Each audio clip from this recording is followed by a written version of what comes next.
Hello नमस्कार दोस्तों। आज मैं आरआरबी जेई प्रीवियस ईयर 2029 का क्वेश्चन लेके आ गया हूँ आपके लिए। ये क्वेश्चन मैं textbook.com से डाउनलोड किया हूँ। तो यहाँ पे हम क्या करेंगे कि वन बाय वन क्वेश्चन देखेंगे जो सिविल इंजीनियरिंग से रिलेटेड क्वेश्चंस हैं और डिटेल में समझेंगे कि और इसका दूसरा पहलू क्या हो सकता है, दूसरा एस्पेक्ट क्या हो सकता है क्वेश्चन का, कैसे कैसे मिस्टेक करते हैं। अच्छा, इसमें से बहुत सारे क्वेश्चन का मुझे आंसर भी नहीं पता होगा, क्योंकि ऐसा नहीं है कि मैं पूरा प्रिपरेशन करके इस क्वेश्चन को बैठा हूँ आपके साथ डिस्कस करने के लिए। जस्ट ये क्या है आपके लिए आपके लिए मैं ये क्या है कि क्वेश्चन का डिस्कशन करना चाह रहा हूँ जो भी मेरे व्यूअर हैं उनके साथ। न कि मैं क्वेश्चन का यहाँ पे क्वेश्चन आंसर करवा रहा हूँ। ओनली क्या है कि डिस्कशन होगा कि क्या हमारी अप्रोच होनी चाहिए एग्जाम में, किसी भी तरीके के एग्जाम में। आरआरबी जेई का मैं इसलिए यहाँ पे लेके आ रहा हूँ क्योंकि आरआरबी जेई का एक कमिंग एग्जाम आने वाला है। तो हमारा और आपका क्या होगा, बीच में डिस्कशन होगा, कैसे थिंक करेंगे क्वेश्चन के ऊपर और कैसे सॉल्व करेंगे। तो पहला क्वेश्चन क्या रहा है, when a soil layer surrounding a portion of pile shaft, let me take the pen मेरे को सेलेक्ट करने दीजिए। when a soil layer surrounding a portion of the pile shaft settle more than the pile, a downward drag occurs in pile, then the drag is known as। जैसे drag का मतलब यहाँ पे क्या हुआ, वन टाइप ऑफ फोर्स आप मान सकते हैं। इनिशियल कंडीशन में आपका पाइल इस तरीके से कुछ होगा, इसको अगर हम ग्राउंड माने तो इस तरीके से इनिशियल में होगा। बाद में क्या हो गया कि आपका पाइल थोड़ा सा, ये जो मिट्टी थी, मिट्टी थोड़ा यहाँ पे आ गई, मिट्टी का जो सेटलमेंट हो गया इतना हो गया। और ये जो पाइल था आपका, पाइल थोड़ा सा इतना था, तो पाइल आपका इतना सेटल हो गया। तो पाइल का जो सेटलमेंट हुआ वो आपका, सपोज दैट ये डेल्टा टी हुआ, तो मिट्टी का जो सेटलमेंट हुआ है total delta T plus plus something कुछ मोर हुआ है। ठीक है, तो डेफिनेटली यहाँ पे कैसा थोड़ा सा गड्ढा जैसा दिखेगा। अगर पाइल के पास आप देखेंगे किसी भी, तो ये थोड़ा सा कैसे, थोड़ा सा मिट्टी ये इधर रहेगा और ऐसे गड्ढा की तरह से दिखता है पाइल के पास, अगर आप प्रैक्टिकली जाके देखेंगे तो। इसमें क्या होता है, इस पाइल के ऊपर एक नीचे की ओर फोर्स लगता है। अच्छा, नीचे की ओर फोर्स लगता है, लेकिन काम क्या होता है नीचे की मिट्टी को कि इसको ऊपर की ओर उठा के रखे, इसको ऊपर की ओर उठा के रखे, ये काम होता है। ये पॉजिटिव चीज हुआ एक किसी भी पाइल फाउंडेशन के लिए। अगर अगर नीचे की ओर लग रहा है तो क्या होगा, ये डाउनवर्ड लग रहा है तो क्या होगा, ऑप्शन बी सही होगा, नेगेटिव स्किन फ्रिक्शन होगा, कि नेगेटिव स्किन फ्रिक्शन हो रहा है। अच्छा, यहाँ पे क्वेश्चन अगर ऐसा होता कि अगर मान के चलिए ऑप्शन ए होता positive skin friction, option B होता नेगेटिव स्किन फ्रिक्शन, और थर्ड क्या होता कि it depend on the type of soil. So कौन सा क्वेश्चन आप यहाँ पे सही करते, कौन सा गलत करते, तो इस पे अगर आप हम थिंक करें तो आप थोड़ा सा अगर जस्ट बेसिक अंडरस्टैंडिंग के अगर बेसिक अंडरस्टैंडिंग से आप सोचें तो क्या होगा यहाँ पे कि मिट्टी का क्या काम है, ऊपर की ओर उठा के रखना पाइल को, नीचे ना आने देना। बट यहाँ पे नीचे की ओर खींचा जा रहा है, नीचे की ओर जब फोर्स लग रहा है तो डेफिनेटली पाइल को नीचे की ओर खींचा जा रहा है, तो ये क्या होगा, नेगेटिव स्किन फ्रिक्शन होगा। जस्ट एक एनालॉजी में बताया आपको, ये रिमेंबर रखने के लिए। दूसरा क्वेश्चन क्या है, अच्छा दूसरा क्वेश्चन क्या है, the process that are residing in main memory and are ready and waiting to execute are kept on listed called process queue, job queue, ready queue and the execution queue. अच्छा, ये मुझे question पता ही नहीं है, ये may be I think computer science से आ गया या इंफॉर्मेशन टेक्नोलॉजी से क्वेश्चन है।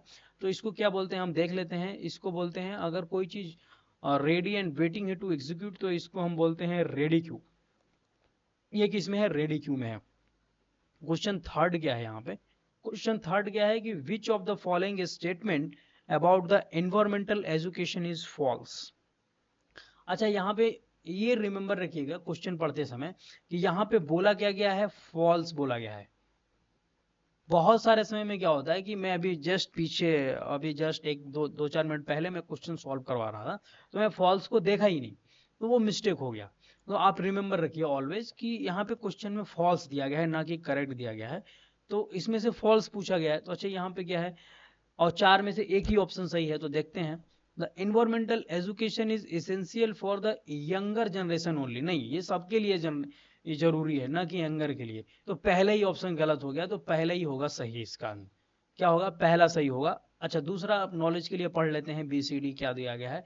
बी दिया गया है, environmental education will prepare the next generation to plan appropriate and strategic for the addressing development environmental issue. Definitely environmental education is evolving to be education for sustainable and the ethical development both at local and the global level. Definitely environmental education does not advocate a particular viewpoint or the course of the action. Yes, definitely ये नहीं करता है एक particular advocate और किसी course पे।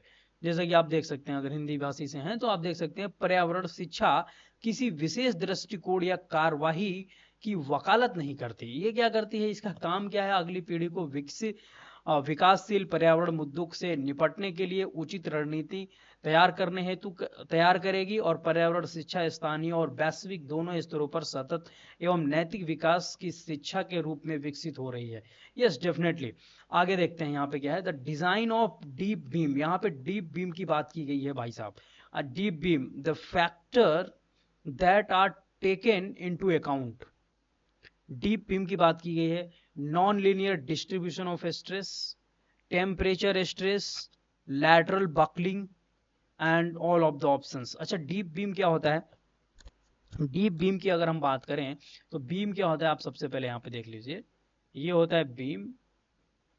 अगर किसी घर में देखें तो हॉरिजेंटली जो भी मेंबर होते हैं वो सारे बीम होते हैं, एंड जो वर्टिकल मेंबर जो होता है इसको बोलते हैं कॉलम।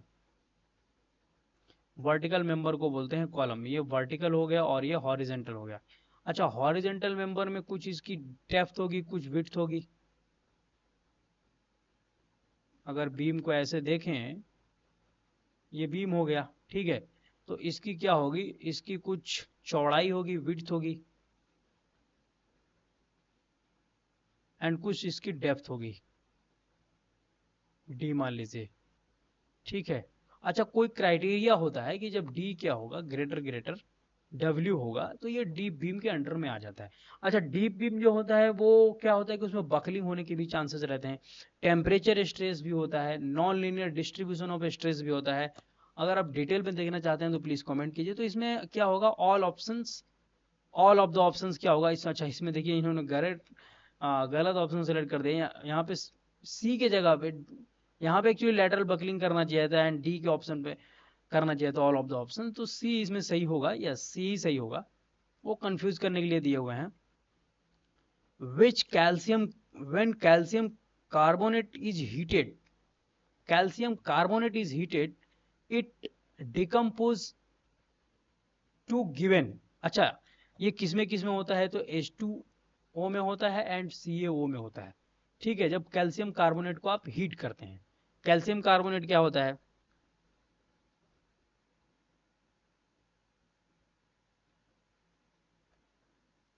ये होता है भाई साहब। इसको जब क्या करेंगे, आप हीट करेंगे, डेल्टा टी से जब हीट करेंगे तो ये CaO में होगा, प्लस एक आपको H2O बनेगा।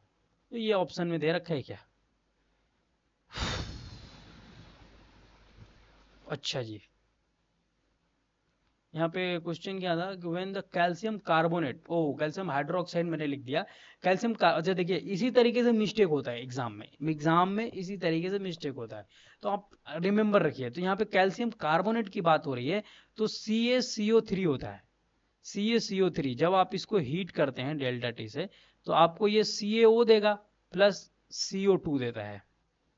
तो CaO एंड CO2 कहीं पे है क्या? CaO एंड द CO2, तो ऑप्शन बी करेक्ट होगा इसके लिए। तो इसी तरीके से मिस्टेक होता है। देखिए मैं अभी क्या थोड़ा सा कि कैसे मिस्टेक होता है ये भी आपके साथ डिस्कस हो गया, तो रिमेंबर रखिए, आपको इस तरीके से मिस्टेक हो जाती है। तो ऑप्शन बी करेक्ट होगा इसके लिए। आगे देखते हैं, the trap efficiency of A reservoir after commissioning will, trap efficiency of reservoir बहुत ही मतलब इंपॉर्टेंट है। कमिश्निंग के बाद जलाशय की धारण क्षमता, ट्रैप एफिशिएंसी, देखिए हिंदी में बड़ा तगड़ा लिखा गया है इसको। तो decrease initially for some time and increase later. Option B increase with time. अच्छा यहाँ पे मुझे देखिए मैं गलत शायद पढ़ रहा हूँ। यहाँ पे क्या दिया है, increase with time. Okay, option C क्या है, increase initially for some time and decrease later. Option D क्या है, decrease with time. Trap efficiency of reservoir. अच्छा रिजर्वायर का काम क्या होता है, रिजर्वायर में भाई साहब पानी रहेगा और क्या होता है, पानी के साथ साथ में सैंड भी होता है, रिजर्वायर में सैंड आके इकट्ठा होता है। अच्छा तो ट्रैप इफिशियंसी, आप ये इफिशियंसी किस चीज की हो रही है भाई, इफिशियंसी मतलब यहाँ पे रिजर्वायर का मेन काम क्या है, पानी को इकट्ठा करना, ना कि सैंड को इकट्ठा करना। अच्छा सैंड जब इकट्ठा होगा तो क्या होगा, इफिशियंसी जो रिजर्वायर की है वो घटती जाएगी। अच्छा मैं देखिए इस क्वेश्चन को जो पढ़ा तो मेरे समझ में आ रहा है, ट्रैप इफिशियंसी मतलब किसी चीज को ट्रैप करना। ट्रैप करना मतलब या तो पानी को ट्रैप करेगा या तो सैंड को ट्रैप करेगा। तो मेरे माइंड में आ रहा है कि सैंड को ट्रैप करना। तो अगर सैंड के पॉइंट ऑफ व्यू से मैं देखूं इसको, सैंड के पॉइंट ऑफ व्यू से, तो क्या होता है, सैंड के पॉइंट ऑफ व्यू से और सैंड क्या होता है, इंक्रीज होता जाता है विद टाइम के साथ, ट्रैप इफिशियंसी बढ़ती जाती है रिजर्वायर की। बट हमें इफिशियंसी जब यहाँ पे टर्म आ गया तो मैं ये सोच रहा हूँ कि यहाँ पर पानी की बात की जा रही होगी, क्योंकि रिजर्वायर का काम क्या होता है, पानी को ट्रैप करना। पानी को ट्रैप करना तो क्या होगा कि टाइम के साथ क्या होता है कि सैंड डिपॉजिट होते जाता है, तो टाइम के साथ क्या होता है, ये डिक्रीज होते जाता है trap efficiency of the reservoir. तो मेरे हिसाब से डी ऑप्शन सही होना चाहिए। देखते हैं क्या इन्होंने ऑप्शन दिया। Yes, option D is correct. तो प्लीज रिमेंबर, इस तरीके से आप माइंड को अगर एनालॉजी करेंगे माइंड के इनसाइड में, तो डेफिनेटली आप सही वे पे जाएंगे। गलत भी हो सकते हैं कभी कभी, बट क्या है कि आप टर्मों पे ध्यान दीजिए किस चीज के बारे में पूछा जा रहा है। ओके तो आगे बढ़ते हैं।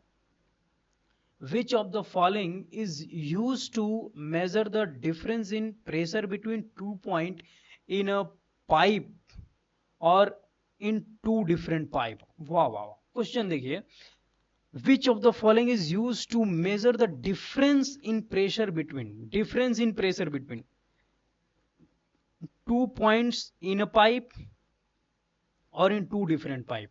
क्या है कि अगर आपके पास पाइप है इस तरीके से, तो आपको क्या है कि यहाँ पे प्रेशर एक मेजरमेंट करना है और यहाँ पे मेजरमेंट करना है, या आपके पास दो पाइप है, एक पाइप इधर जा रहा है एक पाइप इधर जा रहा है, इधर से इधर पानी बह रहा है, इसमें भी इधर से इधर बह रहा है, दो पाइप है। एक मान लीजिए ये पाइप जो है इसके पैरेलल में ही बह रहा है, ठीक है। और हम इसमें क्या कर दिए, यहाँ पे एक प्रेशर चेक किए और यहाँ पे प्रेशर चेक किए। तो क्या है यहाँ पे difference in pressure between two pipe, 2 point एक ही पाइप में 2 पॉइंट पे, या डिफरेंट पाइप में हम चेक कर लिए। तो किस चीज से करेंगे भाई, पीजोमीटर से करेंगे। ओरिफिस मीटर अच्छा किस काम में आता है, ओरिफिस मीटर डिस्चार्ज मेजरमेंट में आता है, इसको हटाओ। पीजोमीटर, पीजोमीटर से हम क्या करते हैं, प्रेशर मेजरमेंट करते हैं, बिल्कुल करते हैं। डिफरेंशियल मैनोमीटर से क्या करते हैं, इससे भी डिफरेंशियल मैनोमीटर से भी प्रेशर मेजरमेंट होता है। बट पीजोमीटर से हम क्या करते हैं, पीजोमीटर से हम एक पर्टिकुलर पॉइंट पे प्रेशर मेजरमेंट करते हैं, ठीक है। और यहाँ पे क्या होता है, pressure difference, measure the pressure difference की बात हो रही है। Single column manometer, single column से तो नहीं कर सकते हैं। अच्छा किसी चीज में डिफरेंस आपको मेजरमेंट करना है तो क्या चाहिए, आपको दो जगह पे मेजरमेंट करना होगा। और दो जगह पे मेजरमेंट करने के लिए आपको किस चीज का यूज करना पड़ेगा, ऐसा कुछ हो जो दो जगह पे कनेक्ट होता हो, तो वो डिफरेंशियल मैनोमीटर। अगर आप फिगर देखेंगे डिफरेंशियल मैनोमीटर का, तो आप ऑप्शन सी डेफिनेटली करेक्ट करेंगे। तो डिफरेंशियल मैनोमीटर ही होता है जो हम दो जगह पे प्रेशर डिफरेंस मेजरमेंट कर सकते हैं। तो ऑप्शन देख लेते हैं इसका क्या होगा, option C is correct. Okay, option C सही होगा। तो पीजोमीटर से क्या होता है, पीजोमीटर एक जगह पे हम लगा दिए और यहाँ पे प्रेशर इतना आ गया, यहाँ पे प्रेशर इतना आ गया, ये हो गया प्रेशर। बट डिफरेंशियल अगर करना है तो ये क्या होता है, आपस में कनेक्ट होते हैं, दोनों आपस में कनेक्ट होते हैं डिफरेंशियल मैनोमीटर। तो यहाँ से आप लगा सकते हैं।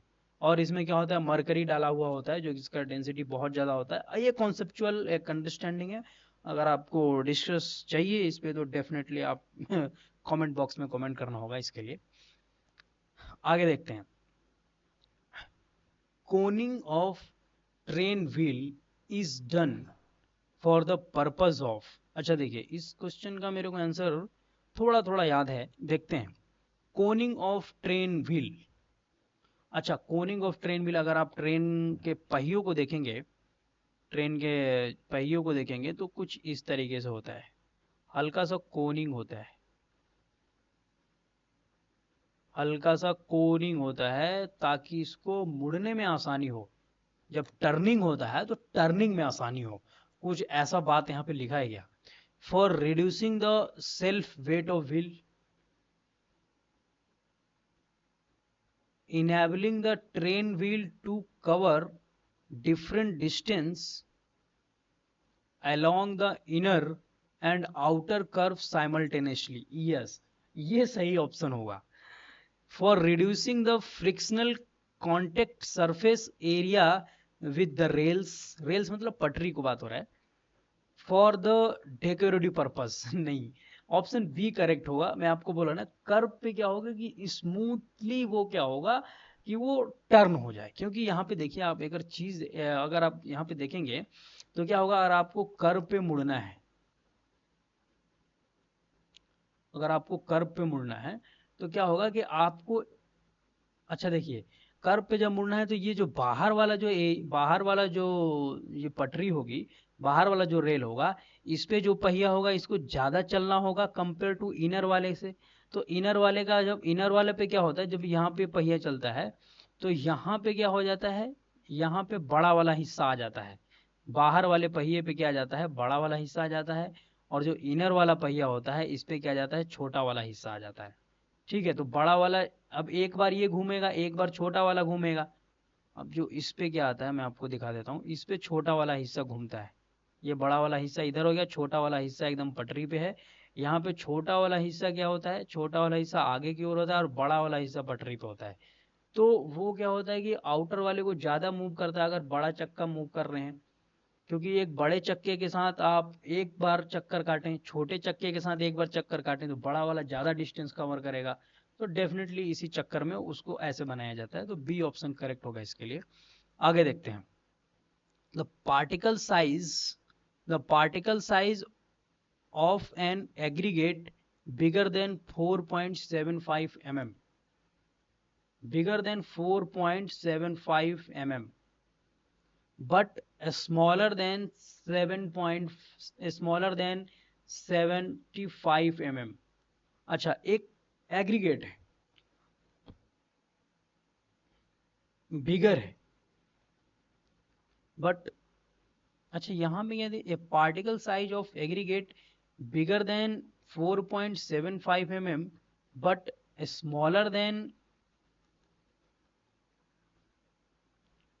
75 mm, 75 mm यहां पे लिखा भाई साहब।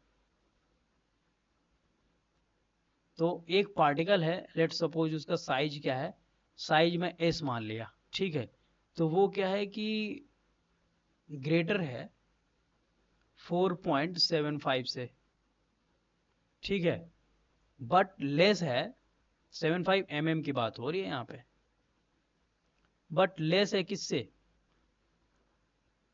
75 mm से। तो ये क्या होगा, कोर्स एग्रीगेट होगा क्या, क्ले होगा क्या, क्ले तो बिल्कुल नहीं होगा भाई साहब। सिल्ट हो गया, सिल्ट तो बिल्कुल नहीं होगा। अच्छा, ये कोर्स एग्रीगेट होगा या फाइन एग्रीगेट होगा, बात यहां पे आके फंस गई। एक रेंज आपको मैं बताता हूं कि अगर मान लीजिए कोई आपके पास सैंपल है, कोई आपके पास सैंपल है, अगर वो 7.5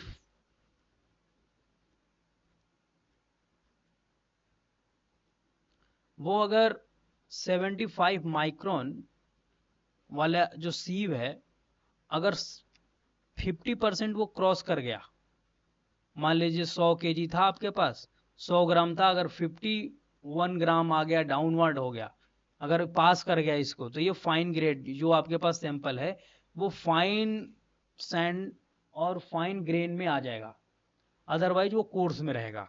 तो ये क्या है, ये कोर्स में है कोई चीज, तो कोर्स में क्या है, तो कोर्स में तो क्ले होगा नहीं, सिल्ट होगा नहीं, इसलिए मैंने कैंसिल कर दिया दोनों को।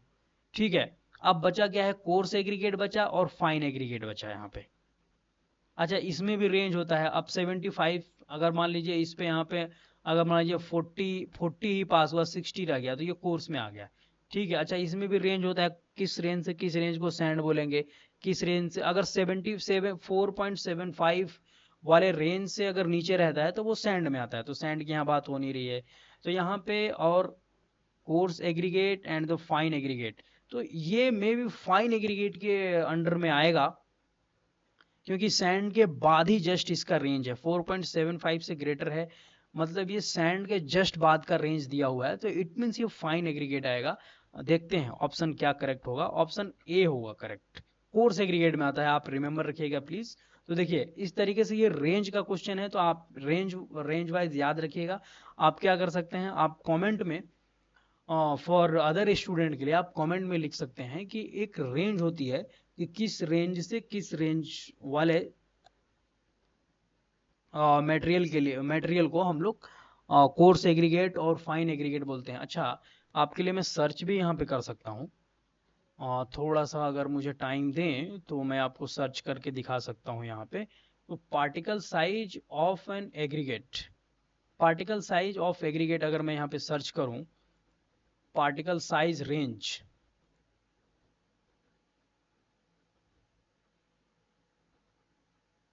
Particle size range,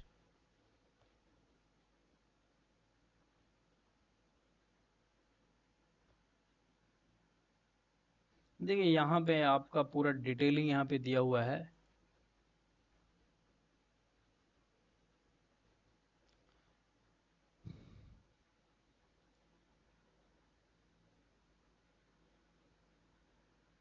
I think ये ओपन हो रहा है, लेट मी सी, यस यहाँ पे देखिए दे रखा है आपका कि सॉइल का टाइप है, तो ये लेस देन पार्टिकल जो साइज होगा, थोड़ा सा मैं बड़ा कर लूं अगर,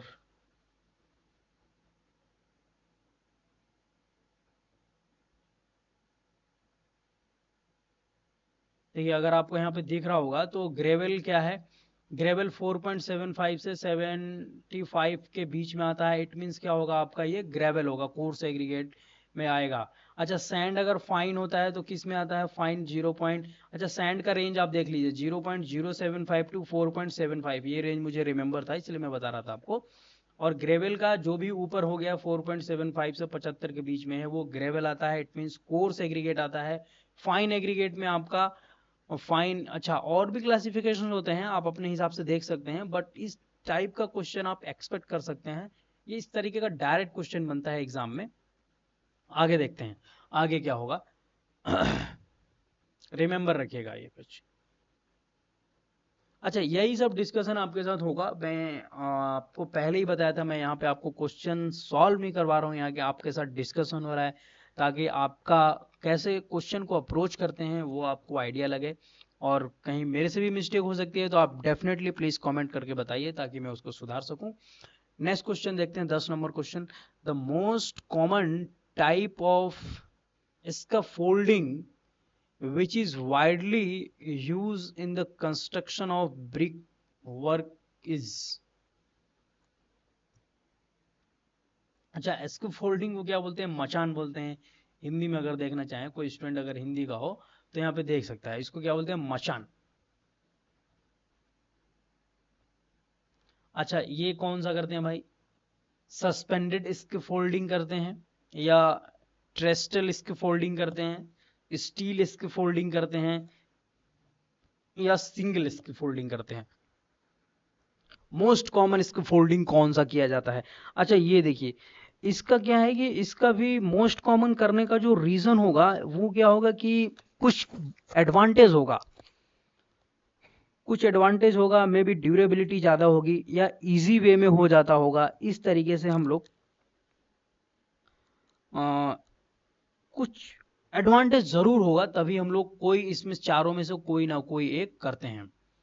तो कौन सा करते हैं, सस्पेंडेड स्कैफोल्डिंग करेंगे, ओके, और ट्रैसल स्कैफोल्डिंग करेंगे, सिंगल स्कैफोल्डिंग करेंगे, या स्टील स्कैफोल्डिंग करेंगे। इसका आंसर अगर आप देखें तो ऑप्शन डी होगा, सिंगल स्कैफोल्डिंग करते हैं। इसका जो करते हैं वो सिंगल स्कैफोल्डिंग करते हैं कि अच्छा ये क्या होता है, most common type of scaffolding. इसको अगर आप देखें, अगर मैं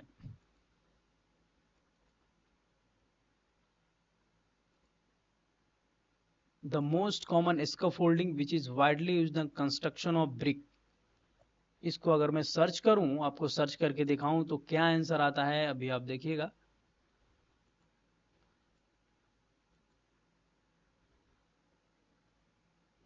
यस, सिंगल स्कैफोल्डिंग। अच्छा ये textbook.com से ही आंसर आ रहा है, बट हम अदर जगह पे भी देखना चाह रहे हैं कि क्या होगा। Construction in the most common, यहाँ पे अगर देखें आप सार्थक ई कॉन्टेक्ट, तो द विच डैश है यहाँ पे, which is the most common type of scaffolding and widely used in the construction of the brickwork, suspended, single and the trestle and the steel।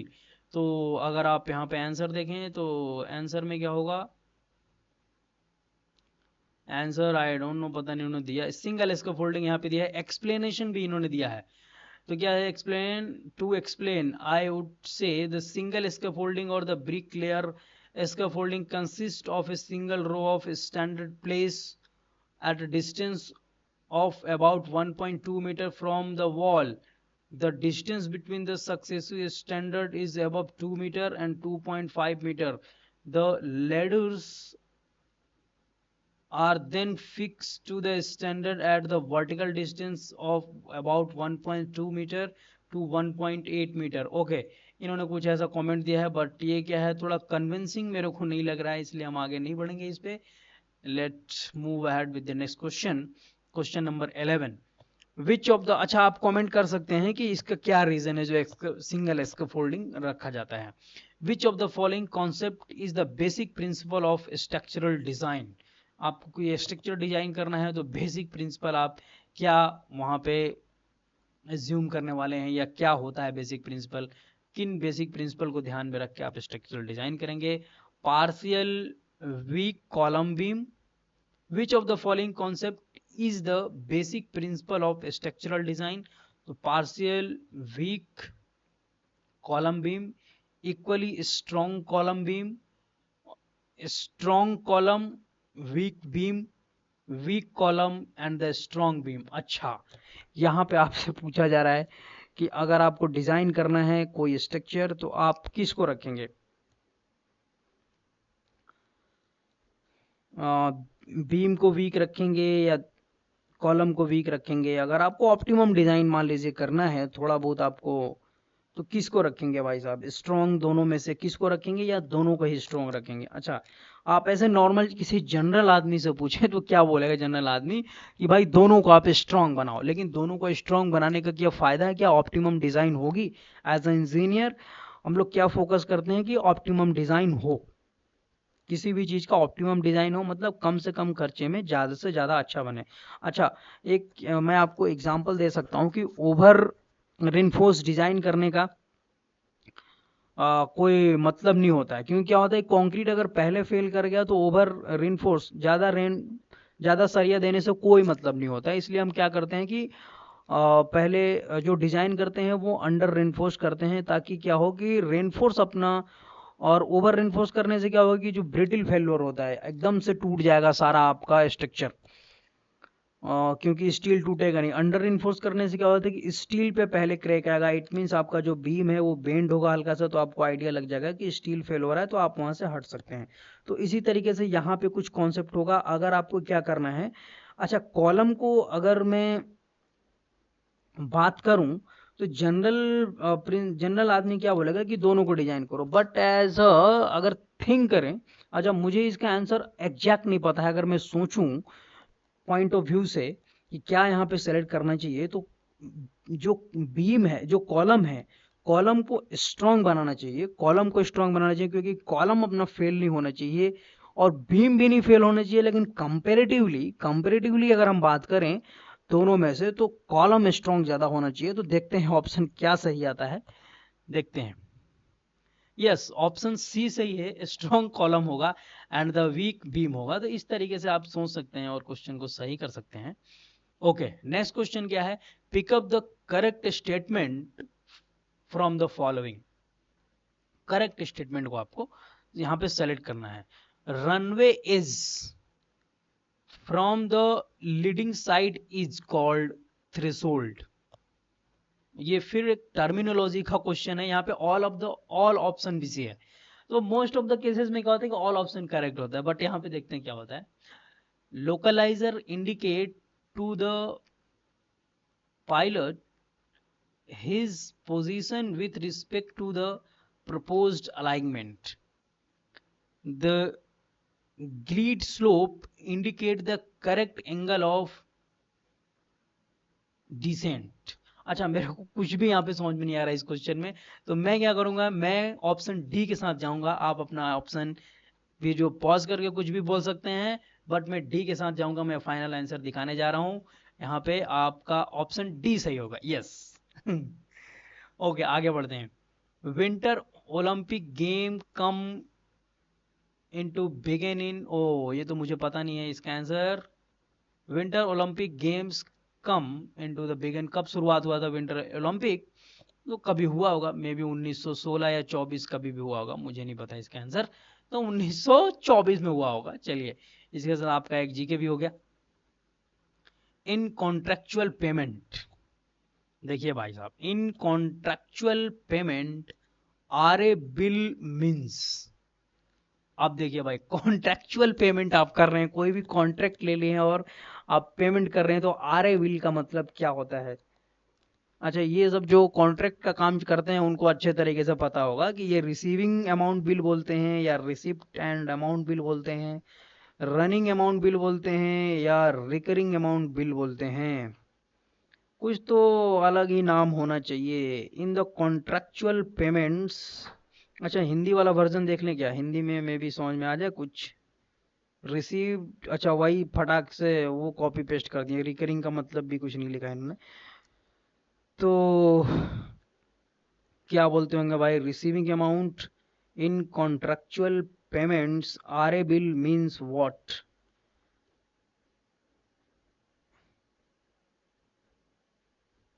May be C होना चाहिए, recurring amount. Let me see, option D होगा, running amount bill. Okay, running account bill होगा।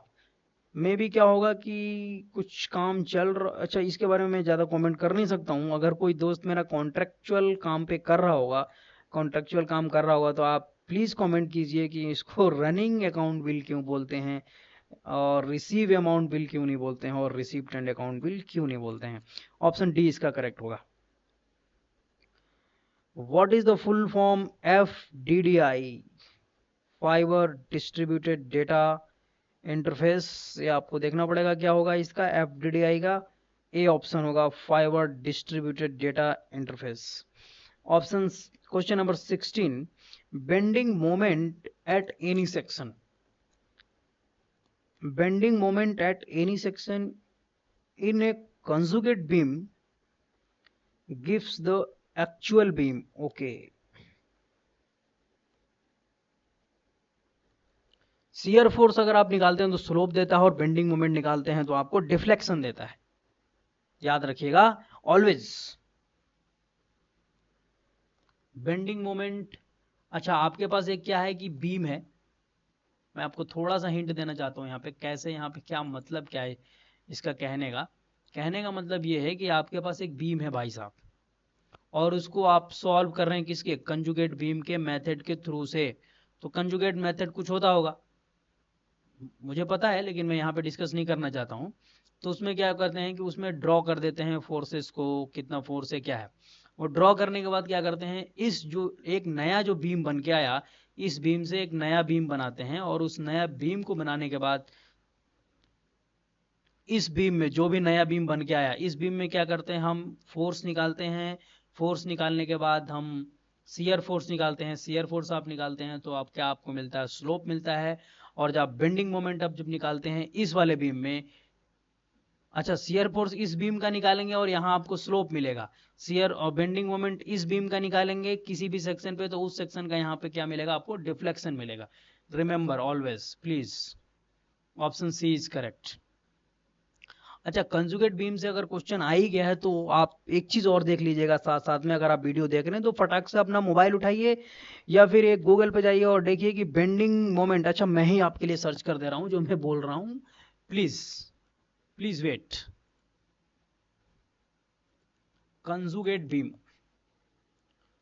Conjugate beam. अच्छा, conjugate beam अगर theory में यहाँ पे open कर दूं तो यहाँ पे आप देख सकते हैं, मैं अगर इमेज में चला जाऊं तो इमेज में बहुत सारा यहाँ पे देखिए पूरा डिटेल आ गया भाई साहब। कंजुगेट बीम में रियल बीम और conjugate beam, curvature law and the slope ratio shear moment, momentum निकालेंगे तो डिफ्लेक्शन बनेगा। अच्छा, real support and the conjugate support. अच्छा, इसमें अगर फिक्स है, अगर कोई फिक्स इंड है तो यहाँ पे क्या हो जाएगा, कंजुगेट बीम में फ्री कर देंगे उसको, और फ्री इंड तो आपका फ्री इंड ही है। जो आपका यहाँ पे फ्री इंड है, फ्री इंड को क्या करेंगे, फिक्स करेंगे। अगर आपको पिन अंडर है तो यहाँ पे क्या करेंगे, कॉन्टिन्यूअस इंटरनल हिंज बनाएंगे इसको, इंटरनल हिंज। रोलर अंडर है तो यहाँ पे क्या होगा, इंटरनल रोलर हो जाएगा कंजुगेट में। इंटरनल रोलर है तो यहाँ पे क्या होगा, अंडर रोलर हो जाएगा। रिमेंबर रखिए आप सब चीज, एवरीथिंग को तो देख लीजिए आप। अगर इंड पिन है, पिन इंड हो रहा है तो यहाँ पे क्या हो जाएगा, यहाँ पे इंड पिन ही रहेगा, पिन का पिन रहता है, रोलर का रोलर रहता है, फिक्स का यहाँ पे फ्री हो जाता है, और फ्री का फिक्स हो जाता है, और अंडर पिन का इंटरनल हिंज हो जाता है, अंडर रोलर का इंटरनल रोलर हो जाता है, इंटरनल हिंज का अंडर हो जाता है। तो याद रखिएगा, अंडर से इंटरनल और इंटरनल से अंडर, इंटरनल से अंडर हो जाता है। अगर रोलर है तो क्या होगा, अगर इंटरनल रोलर है तो वो अंडर रोलर हो जाएगा, इंटरनल हिंज है तो हिंज हो जाएगा। आप रिमेंबर ये चीज़ों को, ये 100% क्वेश्चन आएगा इस बार, रिमेंबर प्लीज, प्लीज रिमेंबर रखिएगा। आगे बढ़ते हैं, आगे बढ़ जाते हैं, देखते हैं क्या आगे दिया है। ओके तो in solid waste consider the following statement in waste management, solid waste management. Okay, solid waste management आप कर रहे हैं, जो भी सॉलिड वेस्ट होता है आपके घर से निकलता है कचरा पट्टी, उसको आप मैनेजमेंट कर रहे हैं तो क्या होगा, the density separation of solid waste can be accomplished by air classifier. Okay, यहाँ पे क्या दिया है, अच्छा which option is, which of the statement given above are correct not incorrect. Remember, इस तरीके का क्वेश्चन हो तो आप देख लीजिए, ट्रू बोल रहा है, फॉल्स बोल रहा है, करेक्ट बोल रहा है, इनकरेक्ट बोल रहा है, एक बार देखिए अच्छे से, गोला बनाइए, हर चीज कीजिए। अगर आपका ऑफलाइन एग्जाम है, ऑनलाइन है तो उसको अच्छे से रिमेंबर कीजिए क्या दिया है।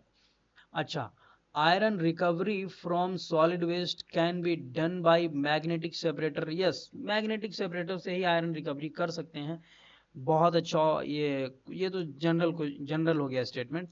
Aluminium separation from solid waste can be accomplished by eddy current separator. अच्छा, इस पे मेरे को थोड़ा डाउट हो रहा है, पता नहीं करेक्ट होगा या इनकरेक्ट होगा, लेकिन देखते हैं। Density separation of solid waste, density separation आप कर रहे हैं, मतलब आपके पास कचरा है, उसमें लोहा भी है, मतलब आयरन है, प्लास्टिक है, कागज है, तो ये डेंसिटी सेपरेशन आप कैसे करेंगे, एयर क्लासिफायर से आप कर सकते हैं क्या। यस, में भी कर सकते हैं। अगर आप एयर बहुत तेज चला दें तो जो भी हल्का मटेरियल होगा वो दूसरे साइड में जा सकता है, भारी मटेरियल दूसरे साइड में जा सकता है।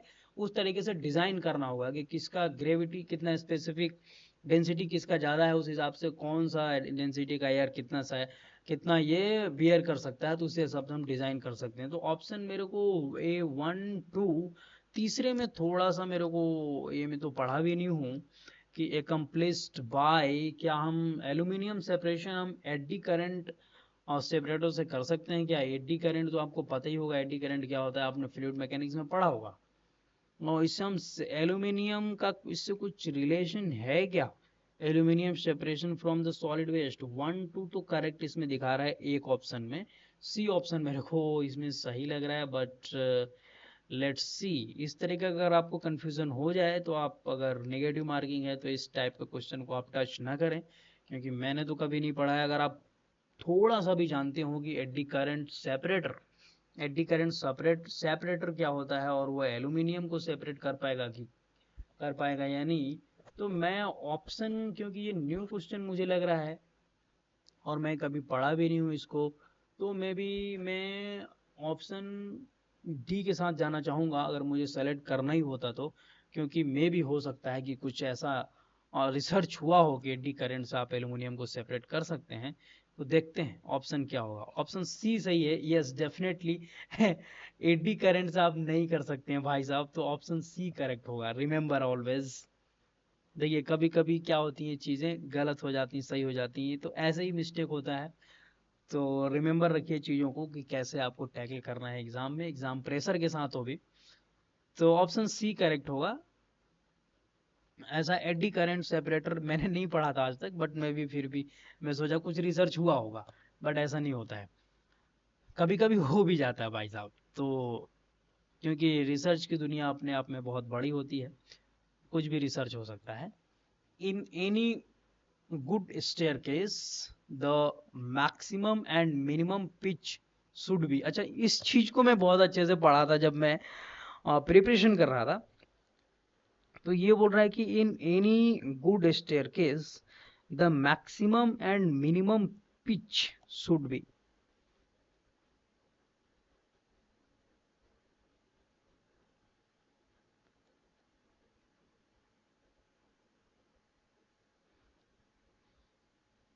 नाइन्टी डिग्री, 0 डिग्री, कौन सा सही होगा? अच्छा, ये पिच क्या होता है? थोड़ा सा मैं कंफ्यूज हो रहा हूँ, लेट मी सर्च। और थोड़ा सा मैं सर्च करना चाहूंगा। In any good staircase the maximum and minimum pitch मेरे को लग रहा है कि वो फ्लैट जो एरिया रहता है उसको बोलते हैं, बट यहाँ पे कुछ डिग्री में दे रखा है। आई डोंट नो, 90 डिग्री होगा? थोड़ा सा क्यों हम उसको झुका के रखेंगे क्या? 90 डिग्री क्यों रखेंगे भाई? 90 डिग्री वो भी कहाँ से? हॉरिजेंटल से बात हो रही है, किससे बात हो रही है? 90 डिग्री थोड़ी रखेंगे, 90 नहीं रख सकते हैं। अच्छा मैं देखता हूँ, 75 से 30, 40 से 25 रख सकते हैं क्या पिच को?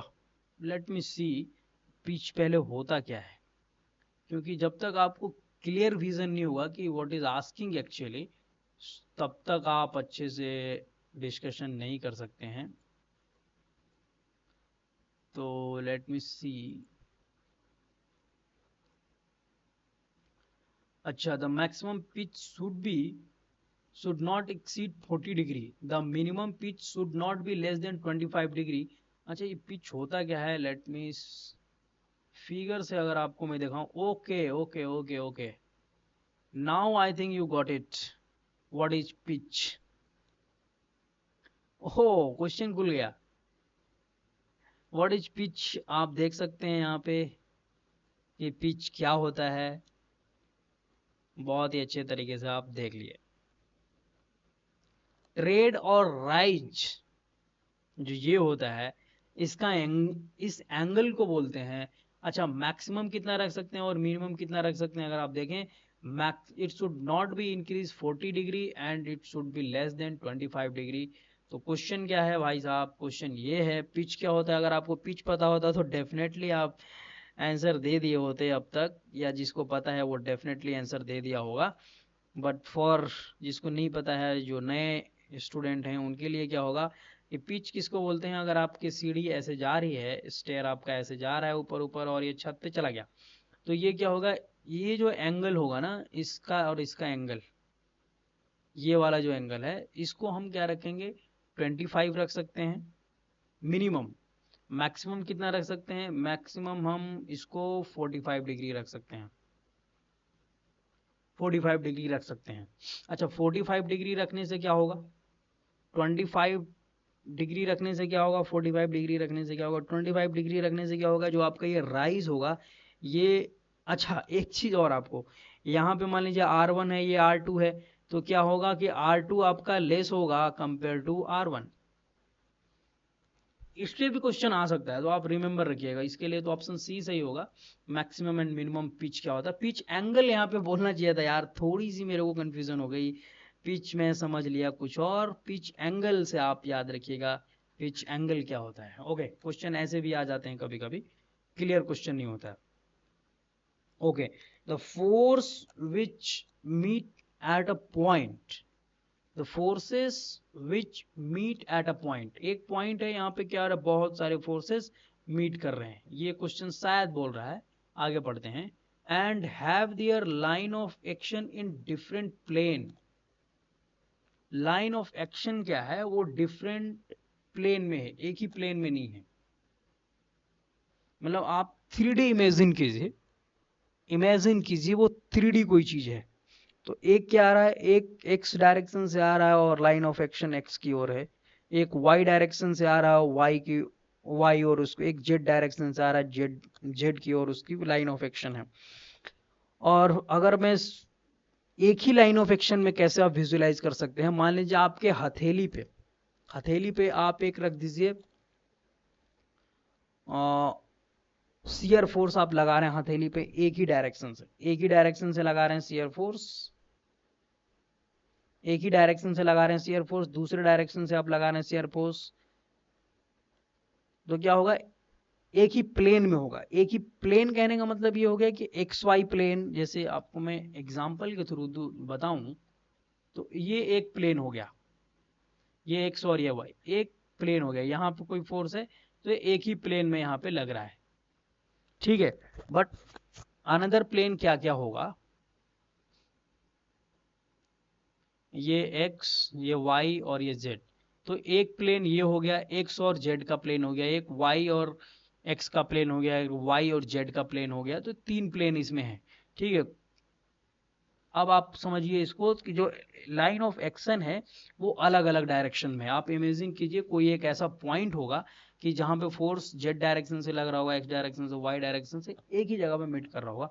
इसको क्या बोलते हैं, अच्छा, कोप्लेनर होगा क्या, कोप्लेनर का मतलब एक ही प्लेन में, ये तो होगा ही नहीं। नॉन कोप्लेनर, यस डेफिनेटली होगा। नॉन कोप्लेन, नॉन कॉनकरेंट होगा क्या, कॉनकरेंट तो ये हो रहा है ना भाई, कॉनकरेंट मतलब आपस में जाके मिल रहा है सब एक ही जगह पे, तो नॉन कोप्लेनर। ओके, कोप्लेन में नहीं है मतलब एक जैसे प्लेन में नहीं है, इसका मतलब ये हुआ नॉन का। और कॉनकरेंट फोर्स मतलब एक ही जगह पे मिल रहा है, ऑप्शन डी करेक्ट होगा इसके लिए। आगे बढ़ते हैं। व्हेन डिड द, ये क्या हो गया भाई, ये तो ओ, संथाल विद्रोह। अच्छा, ये बीच बीच में क्वेश्चन आ गया है तो मैं इसको इग्नोर करूंगा। संथाल विद्रोह कब शुरू हुआ था, तो आप देख सकते हैं 1855 में। The minimum area required for isolated footing, wow, थोड़ा सा न्यूमेरिकल भी आ गया। द मिनिमम एरिया यहाँ पे बात हो रही है, एरिया आपसे पूछा जा रहा है मीटर स्क्वायर में। आइसोलेटेड फुटिंग, एक फुटिंग है आइसोलेटेड, आइसोलेटेड फुटिंग है, इसके लिए आपको मिनिमम एरिया कितनी रिक्वायरमेंट है यहाँ पे, ये एरिया जो डाउन होगा। The factored load, factor of safety लगा के लोड जो आपके पास है वो 1000 किलो न्यूटन है, right. Constructed over A soil of safe bearing capacity 150, safe bearing capacity है 150 है, तो हम यहाँ पे लगा दिए 150 किलो न्यूटन पर मीटर स्क्वायर। आपको चाहिए क्या भाई साहब, मीटर स्क्वायर चाहिए, तो आपको ज़्यादा दिमाग भी नहीं लगाना है। अगर आप इसको 1000 डिवाइड बाई 150 करें तो ये हो गया किलो न्यूटन पर मीटर स्क्वायर, ये हो गया किलो न्यूटन, तो किलो न्यूटन कैंसिल और ये मीटर स्क्वायर ऊपर जाएगा, तो क्या हो गया 110 गया, मतलब 100/15 मीटर स्क्वायर। ऐसा कोई ऑप्शन आ रहा है क्या, 100/15 का फैक्टर्ड लोड है and the safe bearing capacity है। अच्छा, सेफ बियरिंग कैपेसिटी है, ओके, तो क्या होगा यहाँ पे 9 10 हो गया, फिर यहाँ पे बी ऑप्शन सही होगा। ओके, यहाँ पे बी ऑप्शन सही होगा। मैं 1. यस, बी ऑप्शन सही होगा। सी ऑप्शन सही आ रहा है भाई, 4.9 सही आ रहा है। इट मीन्स यहाँ पे कुछ फैक्टर ऑफ सेफ्टी की कहाँ पे लगाई गई होगी। देखिए थोड़ा सा कंफ्यूजन यहाँ पे हो रहा है। यहाँ पे ऑप्शन बी बोल रहे हैं, ऑप्शन सी बोल रहे हैं सही है। तो ऑप्शन सी का होने का सही का मतलब ये है कि कुछ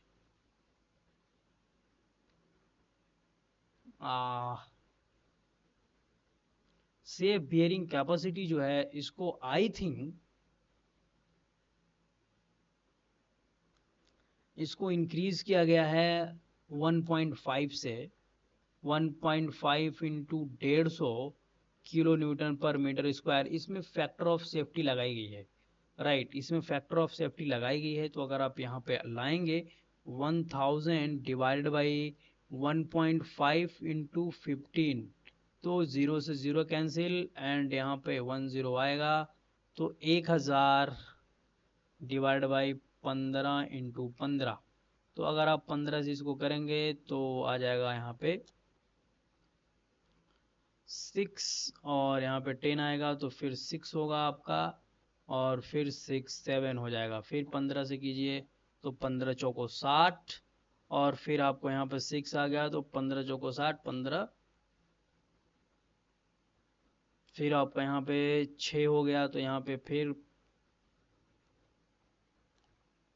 15 चौको 60 आ जाएगा यहाँ पे। ओके, फिर भी नहीं बन रहा है। तो यहाँ पे कुछ ऐसा फैक्टर ऑफ सेफ्टी या फैक्टर लोड को मे बी ये डिवाइड किए हैं क्या यहाँ पे। अगर आप डिवाइड भी करेंगे तो कुछ चीज़ें यहाँ पे मिस्टेक हो रही है मेरे से। How to solve such type of question, let me see. Copy paste करते हैं। तो इस तरीके से डिस्कशन होती रहेंगी आपके साथ।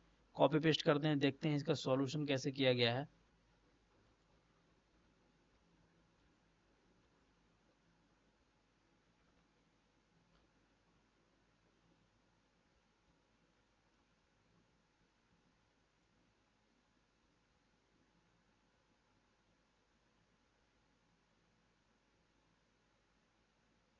टेक्स्ट बुक वालों ने सॉल्यूशन तो इसका ज़रूर किया होगा। ये है आई थिंक। अच्छा, इन्होंने सॉल्यूशन यहाँ पे दिया है। सॉल्यूशन क्या दिया है, फैक्टर लोड आपका ये है। For safe self weight is considered as 10% of load. तो 0.1 से इसको क्या किया है, एडिंग 10%। 10% ऐड कर दिया है तो यहाँ पे 1110 हो गया और इसको जब डिवाइड किया है तो एरिया रिक्वायर्ड 7.33 इनका आ रहा है। तो थोड़ा सा कंफ्यूजन हो रहा है यहाँ पे कि इन्होंने क्या दिया है। To calculate the factor load consider 10% of the dead load as a self weight for footing. So design load is 1.1 into factor load. तो इनका कैलकुलेशन के हिसाब से यहाँ पे 7.33 आ रहा है, बट इन्होंने ऑप्शन क्या यहाँ पे सेलेक्ट कर रखा है अगर आप देखेंगे तो ऑप्शन सी यहाँ पे बोल रखा है इन्होंने, बट ऑप्शन डी होना चाहिए इनके हिसाब से। अच्छा, किसी भी मेरे दोस्त को अगर ये इसका आंसर आ रहा हो तो प्लीज़ आप कमेंट बॉक्स में ज़रूर इसका एक्सप्लेनेशन कीजिए कि इसका कौन सा होगा। नेक्स्ट वीडियो में मे बी और मे बी नहीं, डेफिनेटली मैं इसका सॉल्यूशन लेके आऊँगा कि कौन सा ऑप्शन सही होगा। तो इन्होंने अगर सही करके रखा है डी, बट यहाँ पे आंसर की में सी दे रखा है, तो थोड़ा सा कंफ्यूजन हो गया इसमें। तो देख लीजिए आप, इस तरीके के भी कंफ्यूजन होते हैं एग्जाम में। तो इस तरीके के क्वेश्चन में आप टाइम मत बर्बाद कीजिएगा भाई। सबसे पहले आपको क्या करना है, सबसे पहले आपको सारा क्वेश्चन जो भी आता है उसको फटाफट फटाफट कीजिए, देन आफ्टर आप टाइम लॉस कीजिए क्वेश्चन में। अदरवाइज क्या होता है कि इस तरीके के क्वेश्चन में पूरा टाइम लॉस हो जाता है एग्जाम सेंटर हॉल में। नया क्वेश्चन क्या है जो 22 नंबर है, what is the curve resistance for a 50-ton train on a busy track on a 4-degree curve.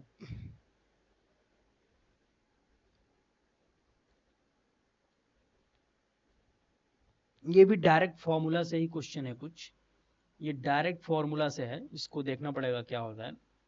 Formula तो हर एक चीज का हर समय याद नहीं रहता है, बट ट्राई करता हूँ आपके लिए कि कुछ ना कुछ डिस्कशन किया जाए जो आपके एनालॉजी को बढ़ाए, साथ साथ में मेरा भी एनालॉजी को बढ़ाए।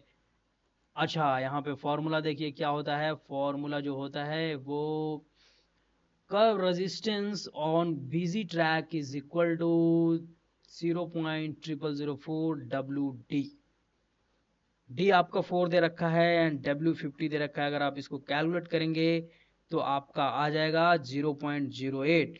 बट फॉर मार्जिनल गेज के लिए और नैरो गेज के लिए आपको दे रखा है 0.003 एंड इसके लिए आपको दे रखा है 0.0।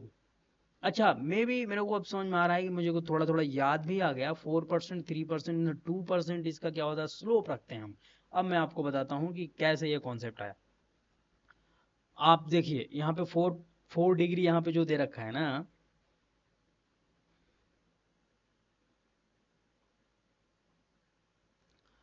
अच्छा बिजी ट्रैक में, let me take the pen.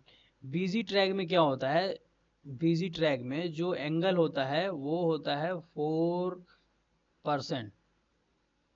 ठीक है, 0.4%। मार्जिनल में होता है 0.3% एंड 0. और जो नैरो गेज में होता है वो होता है 0.2%। जब आप परसेंट को हटाएंगे तो यहाँ पे कहा जाएगा 0.004, 0.4 आई थिंक होता है यहाँ पे, 0.302। देखिएगा इस तरीके से कुछ कॉन्सेप्ट है कि जो बीजी है, बीजी में something related to 0.04%, something related to marginal में 0.03% एंड द नैरो गेज में समथिंग रिलेटेड टू 0.02%। तो यहाँ से अब आपको क्या होता है कि सिंपल कैलकुलेशन करना होता है। जो डिग्री दे रखा है, अच्छा यहाँ पे डी दे रखा है आपका 4 डिग्री और वेट दे रखा है 50 टन। तो आपका बीजी के बारे में बात किया गया है। तो बीजी में जो कर्व रेजिस्टेंस होगा वो क्या होता है, ये जो चीज दे रखी होती है ना 4%, तो 0.04% है तो हम क्या करेंगे 100 से डिवाइड करेंगे इंटू 50 इंटू 4। तो यहाँ पे करेंगे तो 4 आ गया, 4 से 4 गया 1 टाइम्स में, तो ये हो गया 0। नो नो, यहाँ पे मिस्टेक हो रहा है। 50 से करेंगे तो ये 2 बार में जाएगा, ठीक है, और ये 4 आपका रह जाएगा यहाँ पे। फिर से कर देता हूँ। कर्व रेजिस्टेंस क्या होगा, 0.04% इंटू 50 इंटू 4 डिग्री। तो 50 दूनी 100, 2 दूनी 4, तो यहाँ पे आपका रह गया 0.02 इंटू 4, तो 0.08 टन आपका आ रहा है। अच्छा, ये क्या चीज होता है, लेट मी सी। कि जो बिजी ट्रैक होता है उसमें 0.04%, इसको बोलते क्या है, मैं टर्मिनोलॉजी थोड़ा मिस कर रहा हूँ, तो मुझे देखना पड़ेगा। आई थिंक इन्होंने कुछ लिख नहीं रखा है क्या, the curve resistance formula for the other type of gauge. Okay, इन्होंने कुछ लिख नहीं रखा है तो मुझे थोड़ा थोड़ा याद आ रहा है, मुझे देखना पड़ेगा। बिजी ट्रैक 0.04%, कुछ देखते हैं क्या देता है।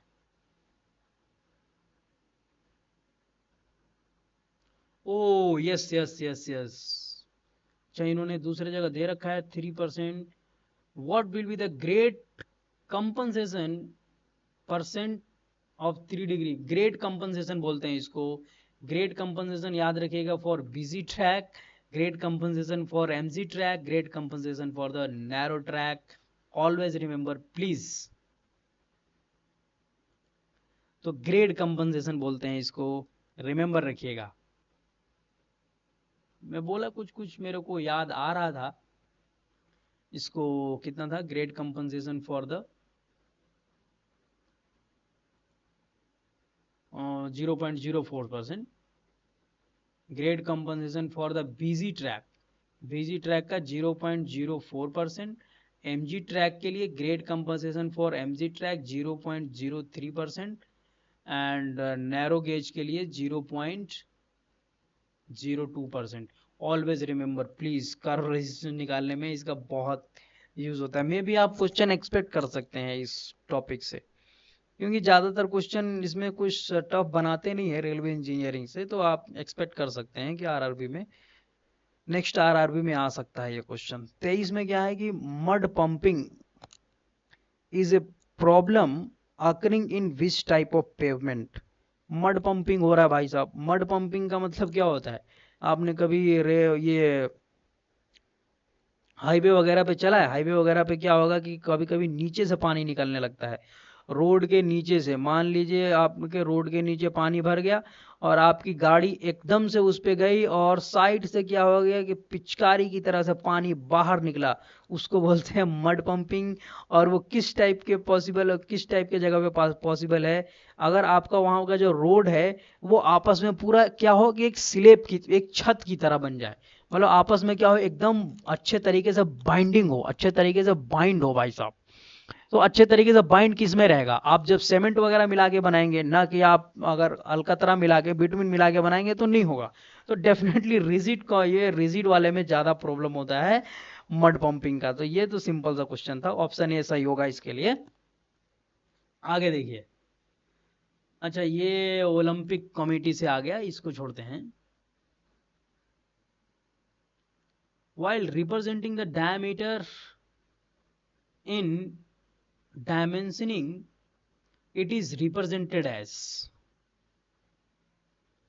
ये भाई साहब क्या क्वेश्चन आ गया? while representing the diameter in dimensioning is represented as।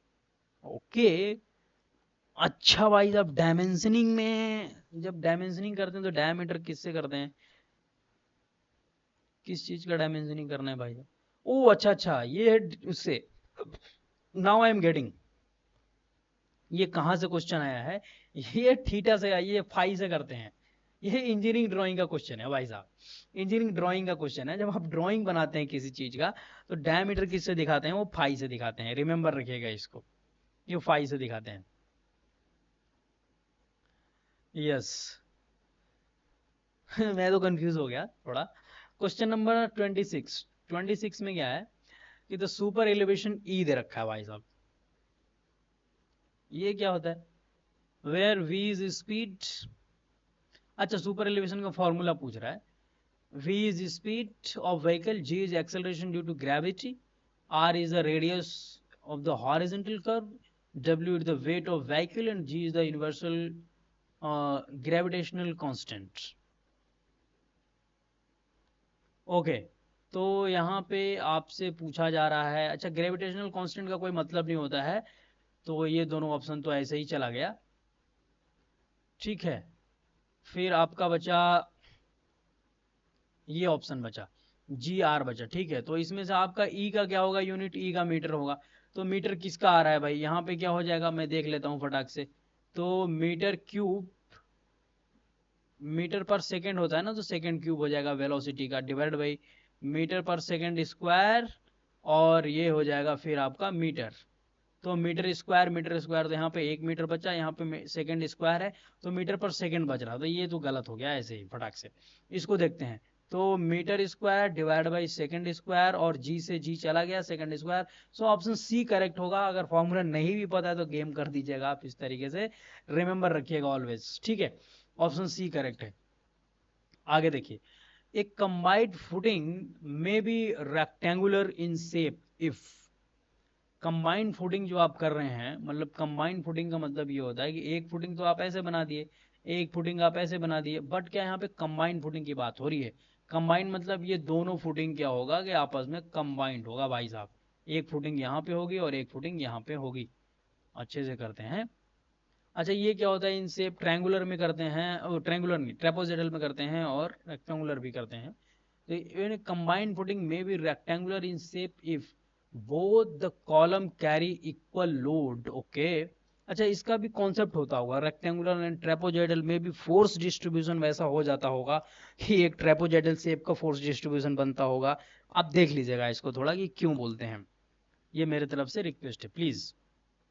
both the column carry equal load, one column is loaded and the other column is tension column. Rectangular shape of combined footing depend not on the column load but on soil type. Both the column carry unequal load. अच्छा देखिए भाई साहब, rectangular आप अगर बोल रहे हैं तो मतलब कुछ इक्वल की ओर जा रहा है भाई साहब ये चीज।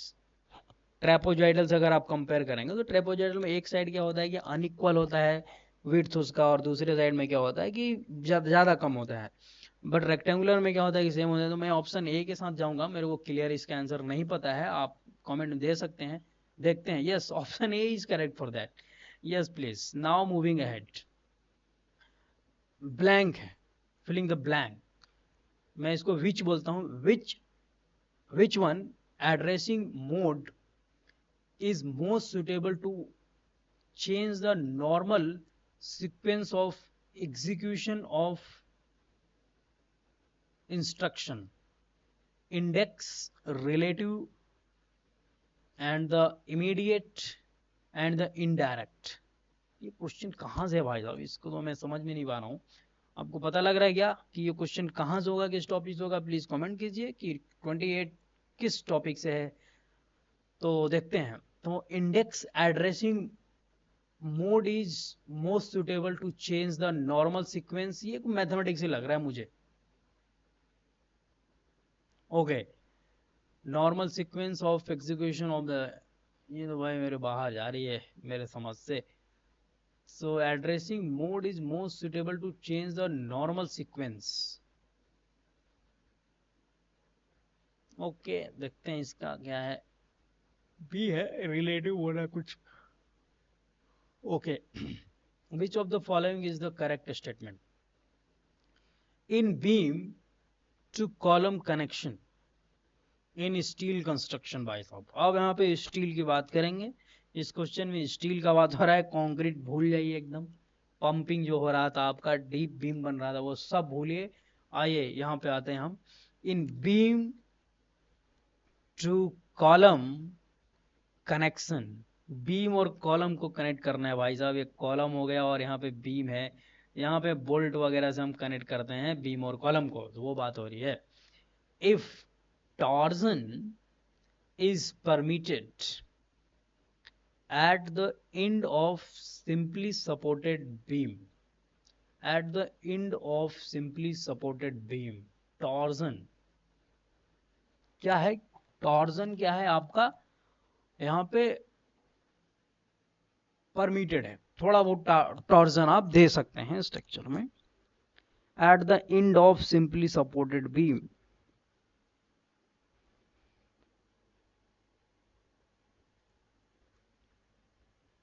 Bye not providing the cleats,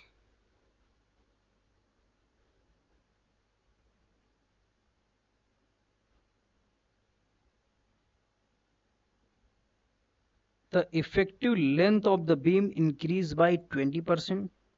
question आप समझ लीजिए भाई साहब, आपको एक कनेक्शन करना है कॉलम और स्टील में। देखिए इसका मेरे को पक्का आंसर नहीं पता है, लेकिन देखते हैं, सिंपल एनालॉजी लगा, सिंपल अंडरस्टैंडिंग के थ्रू मैं कैसे देखता हूँ सही होता हूँ कि गलत, आप भी सोचिए। क्वेश्चन ये है कि आपको एक बीम को कनेक्ट करना है कॉलम से, और जो आपका कॉलम है वो सिंपली सपोर्टेड है भाई साहब। कॉलम नहीं, ये बीम जो है वो सिंपली सपोर्टेड है, और वहां पे टॉर्जन मतलब थोड़ा सा हम घुमा सकते हैं उसको।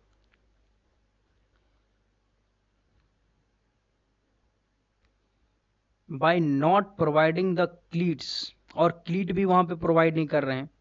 मे भी ये क्लीट जो होता होगा वो टॉर्जन को रोकता होगा, तो वो भी नहीं दे रहे हैं। तो क्या करेंगे, ऐसा क्या कर दें कि हमारा स्ट्रक्चर सेफ रहे? पहला क्या, effective length of the beam increase by 20%। Increase करेंगे क्या यार, इफेक्टिव लेंथ इंक्रीज करेंगे तो और खतरा बढ़ जाएगा may be. Joint has to be design for torsion, ये जहां तक सही हो सकता है। Effective length remain same as the actual length, ये तो गलत हो गया दोनों। Permissible bending stress are increase by around 10%। Bending stress अगर मान लीजिए परमिशिबल मैंने पहले 100 दिया था तो अभी 110 कर दो। ऑप्शन डी सही मुझे लग रहा है जहां तक, may be option D correct हो जाए, देखते हैं। Option A, oh not what था क्या यहाँ पे?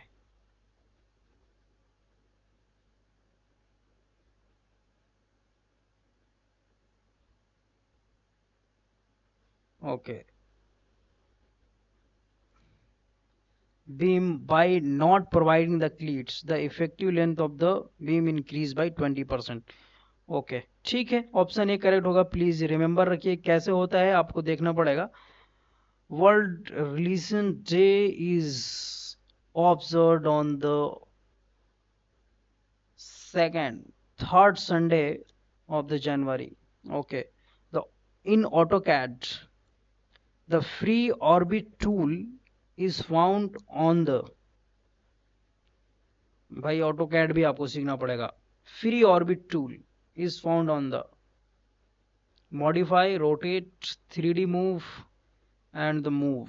फ्री ऑर्बिट, ये तो सिंपल, आप जब चलाएंगे AutoCAD तभी आपको पता होगा कहाँ होगा। ऑप्शन बी करेक्ट होगा इसके लिए, मतलब आपको मॉडिफाई में ही मिलता है।